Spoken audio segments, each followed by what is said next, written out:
Haripur party অফিসের সামনে যে ছবি, শয়ে শয়ে মানুষ জড়ো হয়েছেন। তাদের আবদার নন্দীগ্রাম ছাড়া যাবে না, নন্দীগ্রামে থাকতে হবে শুভেন্দু অধিকারীকে। যদিও শুভেন্দু অধিকারী বলেছেন সিদ্ধান্ত নেবে বিজেপির কেন্দ্রীয় নেতৃত্ব। আমি বলছি দাদাকে চাই মুখ্যমন্ত্রী হিসাবে, ভবানীপুরে হারিসা দিদিকে এবার চাই, আমার হরিপুর অঞ্চলে এবার মেঘনাথ পাল আর দাদা আছে, দাদাকে চাই, আর কাউকে চাই মুখ্যমন্ত্রী হ্যাঁ, আমার দাদাকে চাই, শুভেন্দু অধিকারী, আর কাউকে চাইনি। নন্দীগ্রামে পরশুদিনকেই ফলাফল প্রকাশিত হয়েছে।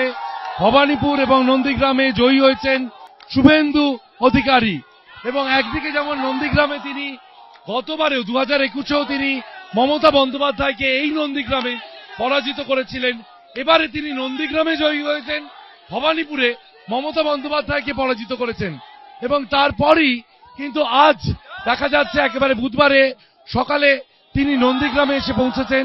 তাকে সম্বর্ধনা জানাতে বিভিন্ন এলাকা থেকে নন্দীগ্রামের বাসিন্দারা তারা জড়ো হয়েছিলেন প্রথমে নন্দীগ্রাম বাজার এলাকায়। এরপর পরবর্তী গন্তব্য হিসেবে তিনি এসেছেন এই হরিপুর কার্যালয়। শুভেন্দু অধিকারী তাকে নিয়ে যাওয়া হলো পার্টি অফিসের মধ্যে। শয়ে শয়ে মানুষ তারা জড়ো হয়েছেন। তাদের যে বিধায়ক 5 বছর ধরে আমরা দেখেছি নন্দীগ্রামে, এই নন্দীগ্রামেই তিনি বিভিন্ন প্রতিবন্ধকতার কথা তুলে ধরেছেন। এবং এখন যখন বিজেপির সরকার আসছে, এই নন্দীগ্রামে কি কি কাজ করবেন তিনি একটু আগে সেই বার্তাও দিয়েছেন শুভেন্দু অধিকারী।